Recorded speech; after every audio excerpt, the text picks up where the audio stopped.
Vamos então para a segunda parte aqui do Evangelho, né, de São Marcos, né? Nós paramos aqui no capítulo 5 e começa a falar sobre o endemoniado aqui de Gadara, né, ou Gadareno.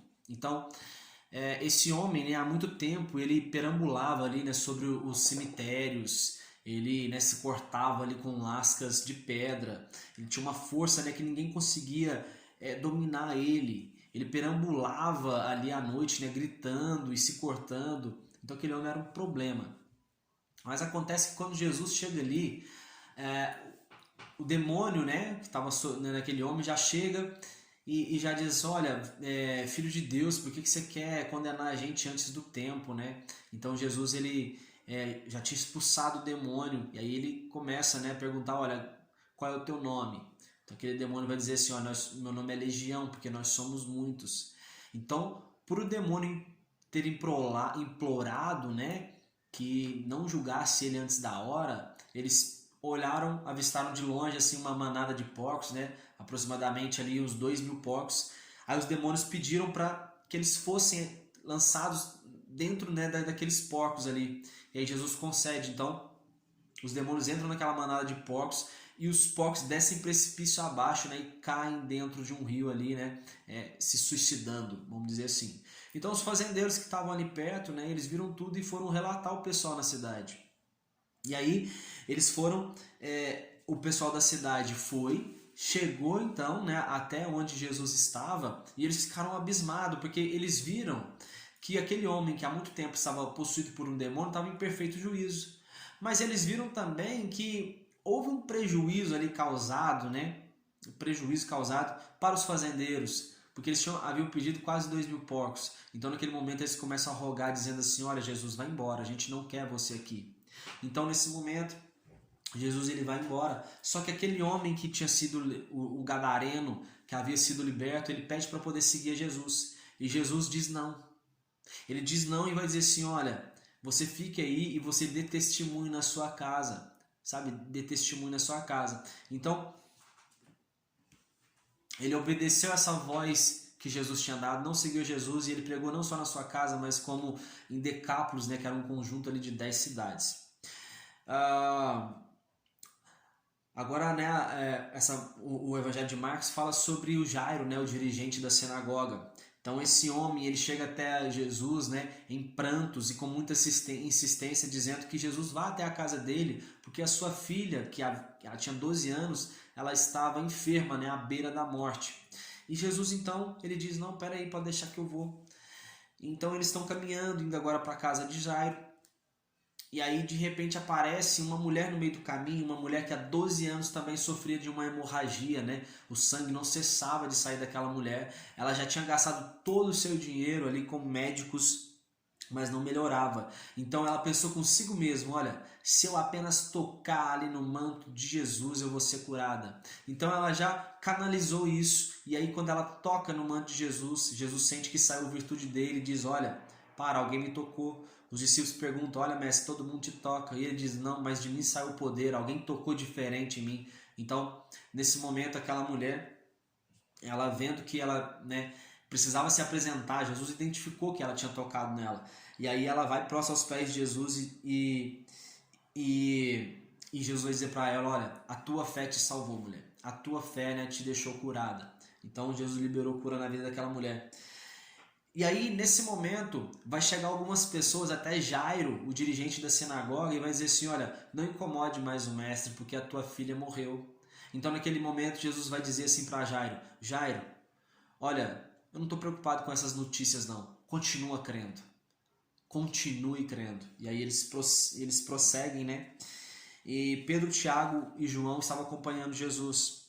E aí aconteceu que Jesus chegou ali na casa de Jairo, e aí tava um monte de gente ali reunida, né, se pranteando, e aí Jesus vai dizer assim: olha, não temam, pessoal, porque ela dorme. Aí aquelas pessoas que estavam chorando, agora elas passaram a zombar de Jesus, dizendo: olha, o que esse cara tá falando, essa menina morreu e tá falando que ela tá dormindo. Então, Jesus ele vai entrar somente no quarto com o pai, né? Com o pai e a mãe da menina, né? Jairo, a sua esposa, mais os 3 discípulos, e Pedro, Tiago e João. E assim que ele entra, Jesus vai ordenar: olha, filhinha, eu te ordeno, levanta-te. E aí naquele momento aquela menina vai, levanta e ela ressuscita, né, alegrando muito ali o coração de Jairo e sua esposa. E ele ordena também, olha, não conte nada a ninguém, isso que aconteceu. Ponto. Jesus então, né, agora na sua própria terra natal, ele começou a ensinar ali na sinagoga local. Jesus ia muito para a sinagoga. Então, eles não reconheceram a autoridade de Jesus, né? Marcos não deixa detalhado isso, mas eles começavam a dizer, olha, por acaso esse não é o filho de José, né? Não estão aqui entre nós as tuas irmãs, os teus parentes, e esse cara, né? Aí Jesus diz aquela frase famosa que um profeta ele não é reconhecido a não ser na sua própria terra. Então Jesus não fez ali muitos milagres. Jesus agora vai enviar, né, os 12 em missão, e ele envia eles ali de 2 a 2, dando autoridade sobre espíritos imundos, e ele ordena, olha, que nada eles levem, apenas um cajado, né, eles levassem apenas um cajado, andassem com sandálias, mas não levassem túnicas. Se as pessoas não ouvissem eles, né, que eles sacudissem as poeiras dos vossos pés em sinal de, sabe, em uma manifestação contra aquelas pessoas que não aceitaram o evangelho. Então aqueles discípulos, né, nessa missão eles expulsaram demônios, né, ungiam com óleo inúmeros doentes e eles ficavam curados. Ponto. Depois disso, Marcos já começa a nos dizer, né, sobre a questão de Herodes, né? Herodes aqui que vai mandar executar João Batista. Herodes fica sabendo da fama de Jesus, né? Pois o nome de Jesus tinha ficado muito célebre. E aí uns diziam, né, que Jesus era João Batista ressuscitado. E aí Herodes vai dizer assim, olha, não, eu mesmo, né, mandei decapitar João Batista, não pode ser isso, não pode ser ele. Então, né, Herodes que tinha mandado matar a João, né, depois que Herodias, a sua esposa, ela tinha mandado a sua filha dançar ali, né, ela dança, então Herodes, naquele momento ali, ele tinha prometido, olha, pede o que quiser. E aí pediu a cabeça de João Batista ali numa bandeja e realmente, né, foi isso que aconteceu. João Batista, ele perdia a vida, mas Herodes, aqui Marcos nos conta que ele temia a João Batista e ele só fez isso por causa, né, de Herodias, a sua esposa. Então, Marcos agora começa a nos contar, né, que os discípulos eles voltam daquela missão que eles tinham ido e eles relatam tudo a Jesus. Então, Jesus eles convida eles para agora, para ir para um lugar deserto, né? E aí eles começaram, naquele momento ele chegou muita gente, né, junto com os discípulos, e Jesus começou a ensinar eles. Aí eles foram de barco para um local despovoado, né? E muitos vieram, né? Os viram e foram a pé e chegaram antes deles. Jesus querendo ir para um lugar deserto, mas mesmo assim a multidão estava vindo querer encontrar com Jesus. E Jesus estava ali com os discípulos que voltavam de uma missão. Então eles estavam cansados também, preste bem atenção nisso. Aí chegou que, né, aconteceu que estava ficando muito tarde. Aí Jesus teve compaixão daquele povo, né, porque aquele povo parecia como ovelhas que não tinham pastor. Eles estavam, né, indo atrás de Jesus, assim, sabe, às cegas mesmo, querendo de qualquer forma encontrar ali um alívio em Jesus, porque não tinha ninguém, eles não tinham pastores. Então, os discípulos pediram assim, olha, Senhor, despede essa multidão, até porque eles também já estavam cansados, né? E assim, o que eles queriam era descansar, passar um momento ali com Jesus, mas Jesus vai dizer assim, olha, será que a gente não pode dar alimento para eles, não?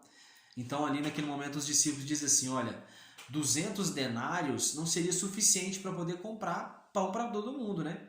Então, Jesus pergunta, olha, o que vocês têm aí? E aí Jesus vai dizer assim, olha, aqui só tem 5 pães e 2 peixes. Então nisso Jesus diz assim, então manda eles assentarem em grupos de 100, 100 e de 50, 50. Então Jesus ele vai dar graças, ele reparte o pão e entrega aos discípulos. E toda aquela multidão, que era de 5.000 homens, fora mulheres e crianças, eles comeram e sobraram ali 12 cestos de pães. E essa foi a primeira multiplicação de pães, né, relatada ali pelos 3 evangelistas. Os discípulos então entraram num barco enquanto ele despedia a multidão. E Jesus foi orar no monte. Na madrugada, Jesus vinha na direção deles andando sobre o mar. Eles ficaram apavorados, mas Jesus subiu no barco com eles. Ficaram pasmos, pois eles ainda não haviam entendido o milagre dos pães, porquanto seus corações se mantinham endurecidos. Então, perceba que na primeira parte que a gente estava falando sobre o contexto aqui de Marcos, ele vai falar daquela tempestade onde os discípulos eles estavam, né, no mar também, o mar começou a se agitar, começou a jogar água para dentro do barco, e Jesus estava dentro do barco. Então aqui é uma outra tempestade que ele está falando. Nessa aqui Jesus não estava dentro do barco. Naquela Jesus estava dentro do barco e estava com um travesseiro. Nessa aqui Jesus não estava. Então é uma outra tempestade, né? Só para a gente fixar isso. As multidões creem e são curadas. Multidões viajavam e também levavam seus doentes em macas, né? E todos que tocaram na borda do manto de Jesus eram curados, né? Então, não só a atitude daquela mulher com fluxo de sangue, de tocar no manto de Jesus, não só ela foi curada dessa forma, mas muitas outras pessoas também aqui foram curadas dessa forma, né? Por tocar no manto de Jesus. Os mestres da lei e os fariseus reuniram-se em volta de Jesus, mas eles não reuniam para poder aprender com Jesus, eles queriam ver as falhas que Jesus cometia. Então os discípulos, eles disseram assim, os seus discípulos comem sem lavar as mãos. Então aí Jesus vai citar, olha, bem profetizou Isaías sobre vocês, dizendo assim, olha, esse povo me honra com os lábios, mas o seu coração está longe de mim. Então Jesus vai dar uma exortação agora naqueles mestres da lei, fariseus, dizendo, olha, vocês trocam os mandamentos do Senhor por tradições humanas, porque vocês dizem assim, olha, o bem que eu poderia fazer aos meus pais se tornou corban. O que quer dizer isso? Corban quer dizer que aquilo de bom que eles poderiam fazer para os pais deles, eles fazem para Deus. Ou seja, com isso Jesus diz para eles, com isso vocês invalidam o mandamento de Deus, que é honrar pai e mãe, por tradições humanas, pela tradição humana. A tradição humana está dizendo, olha, se vocês estivessem servindo aqui no templo, se vocês estiverem aqui, vocês não precisam honrar os seus pais, vocês já honram a Deus. Quando na verdade Jesus está dizendo assim, olha, não tem nada a ver. Uma coisa não anula a outra. Vocês têm que ir no templo, mas vocês também têm que honrar os seus pais. E aí Jesus começa dizendo, olha, não existe nada fora da pessoa humana que entrando nela possa tornar impuro, porque eles tinham questionado que os discípulos comiam sem lavar as mãos. E Jesus diz, olha, né, nada que ele coma torna ele impuro. Ao contrário, o que sai do ser humano é o que o faz impuro. E o que entra no estômago não contamina o homem, mas sim o que entra no coração. Jesus proclamou com essa afirmação que puros estão todos os alimentos. Do coração é que sai todas as coisas malignas, que são as imoralidades sexuais, devassidão, insensatez, engano, inveja, arrogância, difamação, tudo isso é o que sai do homem e que contamina ele. Jesus então agora ele vai para os arredores ali de Tiro e Sidom e ele procurava não ser reconhecido por ninguém, Jesus estava querendo ficar só. Então ele entrou numa casa, né, e desejou ficar sozinho, e aí uma mulher grega de origem cirofenícia, ela implora que Jesus expulsasse o demônio de sua filha pequena. E aí Jesus vai dizer uma coisa assim para ela, olha, aquela mulher estava querendo uma ajuda para a filha dela, porque a filha dela está endemoniada. Aí Jesus vai dizer assim, olha, deixe os filhos se alimentarem primeiro, não é justo tirar o pão dos filhos e lançar aos cachorrinhos. Só que aquela mulher, ela dá uma resposta que surpreende a Jesus e ela vai dizer o seguinte, mas Jesus, Senhor, até mesmo os cachorrinhos comem das migalhas de pão que caem das mesas de seus senhores. Então Jesus vai dizer para aquela mulher, olha mulher, por causa disso você pode voltar para tua casa que tua filha está curada. Então a resposta daquela mulher trouxe cura para a filha dela. Jesus então agora atravessando para a região de Decápolis, pensa que Jesus não passou só por Decápolis para curar o endemoniado gadareno, ele passou ali também, no início do seu ministério ele passa por Decápolis também, e agora uma nova vez ele vai passar, e somente Marcos relata essa passagem, que Jesus vai curar um surdo gago. Então, passando pela região de Decápolis, eles trouxeram um homem surdo e mal podia falar, então Jesus colocou os dedos dentro dos ouvidos daquele homem, e aí ele vai agora cuspir e tocar na língua daquele homem. E aí naquele mesmo momento o homem ele passa a ouvir e ele passa a falar fluentemente. E aí Jesus ordenou que ele não contasse nada a ninguém também. E as multidões ficavam maravilhadas com essas coisas que Jesus dizia. E agora vai falar sobre a nova multiplicação de pães, que apenas 2 evangelistas contam, se eu não me engano é Marcos e Lucas que vai relatar essa segunda multiplicação de pães. Jesus ele vai chegar a perguntar para os discípulos, olha, quantos pães vocês têm? E eles dizem, nós temos 7. E havia também alguns peixinhos pequenos. Então, Jesus faz a mesma coisa, pega os 7 pães e alguns peixinhos pequenos, dá graças ao Senhor e começa a repartir entre os discípulos. E aí os discípulos repartem entre o povo. E naquela multiplicação ali comeram 4.000 homens, fora mulheres e crianças. E também sobraram ali, né, 7 cestos, né, com grandes pedaços de pães. Os fariseus eles pedem um sinal. E aí Jesus diz assim, olha, nenhum sinal vai ser dado a vocês, a não ser o sinal do profeta Jonas. Os discípulos, né, depois eles partem com Jesus para um outro lugar, só que eles esqueceram de levar aqueles 7 cestos de pães, eles só pegaram ali um cesto de pão. Então Jesus ele vai dizer assim, olha, guardai-vos dos fermentos dos fariseus e de Herodes. Então com isso os discípulos perguntaram, olha, será que ele está dizendo isso para a gente porque a gente deixou de pegar o pão? E aí Jesus vai dizer assim, olha, recorda, né, quantos pães que sobraram, eu não estou falando de pão, eu estou querendo dizer para vocês tomarem cuidado com o ensinamento dos fariseus e dos herodianos, porque isso pode se tornar um fermento, pode se tornar uma substância que venha contaminar tudo aquilo que eu estou ensinando para vocês. E aí Jesus dá esse alerta aí para os discípulos. Então, agora Jesus chegando até Betsaida, trouxeram até ele um cego. Então, Jesus ele conduziu esse cego para fora da aldeia, cuspiu nos olhos e impôs as mãos. E aí ele pergunta, olha, o que você está vendo? E aí aquele homem diz, olha, eu vejo, sabe? Eu estou vendo, Senhor, mas eu estou vendo as pessoas como árvores, né, caminhando. Então Jesus ele vai de novo, pega nas mãos daquele homem, ora, e agora ele diz, olha, veja, como que você está vendo? E aquele homem começou a enxergar nitidamente. Então Jesus vai dizer o seguinte, olha, volte para a tua casa, mas não entre no povoado. Jesus está querendo dizer o seguinte, olha, toma cuidado com esse povoado, não permaneça aí, porque provavelmente aquele povo daquele povoado era alguém que tinha corrompido aquele homem. Então, né, essa é uma passagem também que somente Marcos relata. Pedro, né, agora vai ser aquela passagem onde Jesus vai perguntar assim, olha, pergunta para os discípulos, olha, quem as pessoas aí dizem que eu sou? Então já havia esse comentário ali no meio do povo, que eles diziam assim, olha, uns dizem que tu é João Batista, né, outros dizem que tu é Elias, outros dizem que tu és Jeremias, ou um desses grandes profetas. Aí Jesus vai dizer assim, não, mas eu quero saber de vocês, quem é que vocês dizem que eu sou? E aí Pedro vai se levantar e dizer assim, olha, tu és o Cristo, o Filho do Deus vivo. Então Jesus ele pede para Pedro assim, olha, não revele nada para ninguém, pede para todos os discípulos, não revele nada para ninguém. Jesus então ensinava que era necessário ele sofrer na mão dos religiosos, chefe dos sacerdotes, mestre da lei, ele fosse assassinado e depois de 3 dias ele iria se ressuscitar.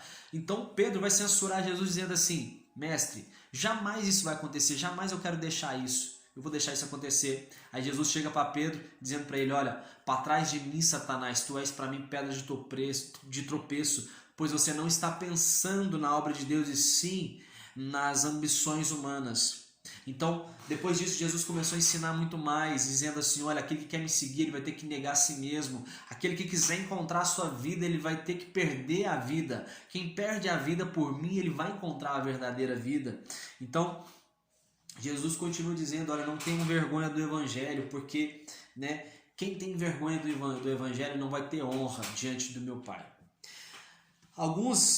Jesus dizendo, agora vai falar sobre a transfiguração, quando Jesus está no monte ali, aparece Moisés e Elias, então Jesus começa a dizer, olha, alguns que estão aqui não passarão pela morte até que vejam o reino de Deus chegando em poder. Então depois que passou 6 dias que Jesus disse isso, Jesus toma a Pedro, Tiago e João e eles vão até um monte. Quando eles chegam nesse monte ali, vai aparecer Moisés de um lado e Elias de um outro, juntamente com Jesus. Então os 3 discípulos ali, Pedro, Tiago e João, estão vendo isso. E aí Pedro, ele dá uma ideia, né? Ele vai dizer assim, olha, Senhor, tá muito bom a gente ficar aqui e eu tenho uma ideia. Vamos fazer 3 tendas, uma para você, uma para o Senhor, né? Uma para o Senhor, uma para Moisés e outra para Elias. E aí nesse momento, quando ele fala, né, desce uma nuvem e essa nuvem diz assim, olha, esse é o meu filho amado, a ele dei ouvidos. Então, aqueles homens, né, eles ouvem essa voz, eles veem o rosto de Jesus transfigurado. E aí Jesus vai dizer para eles, olha, tudo que vocês viram aqui, vocês não digam nada a ninguém até que eu ressuscite. E aí depois, né, nós temos os evangelhos relatando isso, mas foi num tempo oportuno que eles falaram, eles obedeceram a Jesus, né, mantiveram isso em segredo até que aparecesse o tempo oportuno. E aí finaliza, né, que essa segunda parte dizendo que assim, olha, que algumas pessoas, os mestres da lei, estavam dizendo assim, olha, é necessário que Elias, né, venha primeiro, antes do final dos tempos. E aí Jesus ele afirma, olha, Elias já veio, né, na pessoa de João Batista, mas as pessoas não aceitaram ele. Então, aqui a gente finaliza essa segunda parte do contexto bíblico do Evangelho de Marcos e já já a gente volta com mais. Um abraço a todos, fiquem com Deus e até mais.